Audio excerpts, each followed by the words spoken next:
Hello, welcome, it's Bobi aka Paginator, and today we have a Fairyloot box.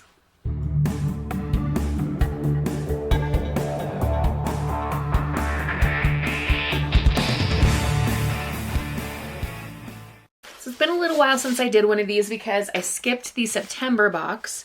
This is the October box and it's November 3rd. So it's, you know, about what they usually do. You get the box the month after.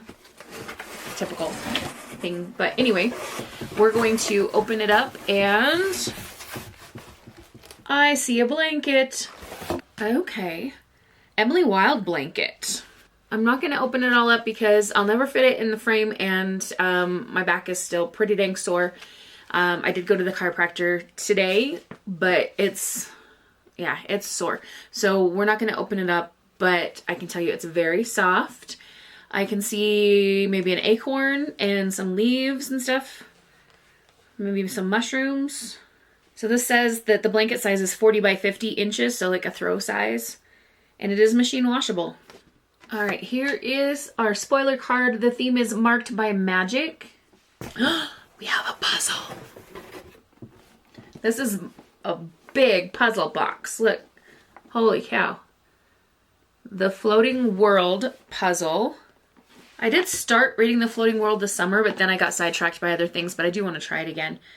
Here's another look at the image. I'm going to try to tilt it so that it doesn't catch the glare. That's really cute. It is 1,000 pieces. Oh, I like it. I do like a good puzzle. All right, I'm guessing this is going to be bookmarks. It says Air of Storms. Air of Storms is actually on my TBR for the month of November. I haven't gotten to it yet, but again, it's only November 3rd. Looks like we have 4 bookmarks.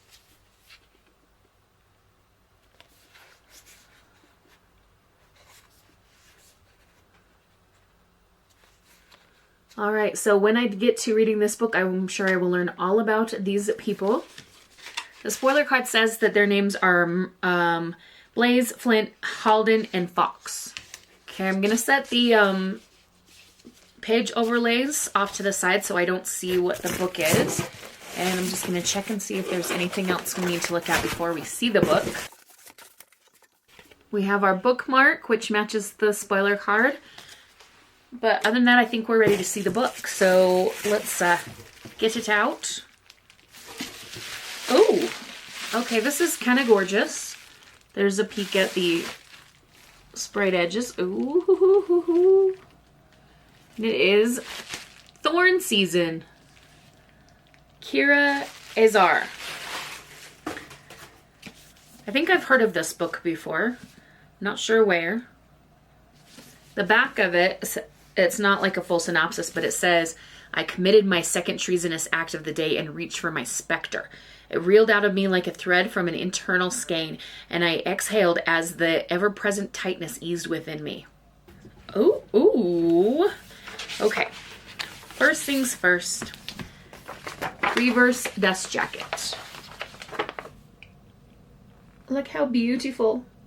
Oh, look at this. Oh, that's stunning. Wow. Here are end papers at the beginning and end papers at the end.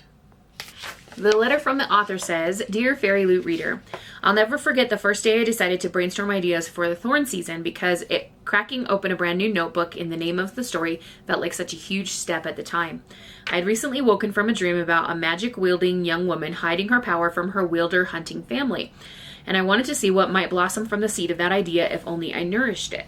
But honestly, I was nervous. What if I fell out of love with this concept halfway through the brainstorm? What if I couldn't find answers to all my questions? What if this book was best explored in my mind where it could remain polished forever? I couldn't have anticipated that opening that first notebook would actually feel like opening a faucet, and that eventually I would fill up every page. Now, knowing how many scenes got scrapped or refurbished, how many plots flourished into something wonderfully unexpected, and how many wrong ideas led me toward the right ones, I'm immensely grateful to my past self for taking the first step into a world I wanted to explore. And I'm so grateful to you, reader, for now making space in your imagination for that world to exist. At its heart, Thorn Season is the story of a young woman struggling to walk the line between who she is and who the world demands her to be. I hope you take from Alyssa's story all the parts you wish to hold on to, and to anyone who has forgotten, I hope it might help you to remember that there is a power in embracing the person you truly are. Thank you for reading. I can identify with that, like opening a new notebook for a piece of writing. Many moons ago, I was writing a book just because like this character had come into my mind and I wanted to flesh out his story, and I had this small moleskin notebook. And I thought, you know what, this is a small notebook, let me just see what I can jot down. And before I knew it, I was writing out plot events and timelines and created a love interest character for him, and all these things started happening, and I ended up filling 3 of those notebooks. Granted, they were small, but just with like pieces, and then I went back and put them together and, you know, typed things and stuff. Never did try to get it published. I don't know if I ever will. We'll just see. Anyway, let's see what the other items in the box are.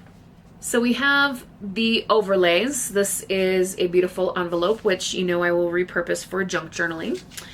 And the spoiler card tells you what chapters the overlays go in, so that's nice. I'm not going to get them out just because they might be spoilery before I read the book.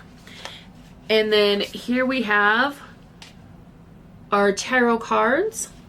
Alyssa as the Strength card and Keel as the Hermit card. All right, now we need to read the Dust Jacket synopsis and then pick a favorite item. So here we go. In the kingdom of Daradon, a persecuted few are wielders, able to exert a physical power that extends beyond their visible body.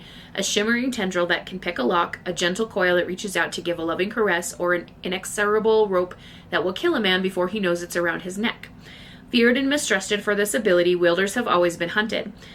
Alyssa Payne, heiress of a noble lineage, daughter of a hunter family, is also a wielder. And as she approaches her 18th season, Alyssa knows she has escaped execution so far only through painful self-control and the fragile efforts of her beloved father. Summoned to the harsh and glittering royal court for a debutante season, Alyssa finds herself trapped in a web of hidden intentions and caught between 2 equally dangerous men. One is a brutal ruler with the handsome face of a fairy tale prince who would see her destroyed in an instant if the truth were known, and the other a beguiling foreign ambassador with secret agendas of his own. It's rose season at the palace, but Alyssa knows that survival will depend on being the most vicious of the thorns. That sounds very fun. Little YA romantasy. Okay, favorite things. We have the bookmarks, the puzzle, and the blanket. I'm not going to pick the bookmarks, even though they are beautiful. I just don't use those kind of bookmarks hardly ever. I usually go with the magnetic ones. So for me, I think it will be the puzzle as my favorite item. Although I can always use a good blanket. Yeah, I think it's going to be the puzzle. Let me know what your favorite thing is. If you have read this book, comment below, but no spoilers. And tell me what you have been up to as far as reading goes lately. I have really missed doing the bookish videos. I'm also working on a 24-hour timer reading vlog at the moment. So there will be bookish videos coming. And yeah, that being said, that's the end of this one. So have a wonderful, magical, and bookish day. Happy reading. Adios.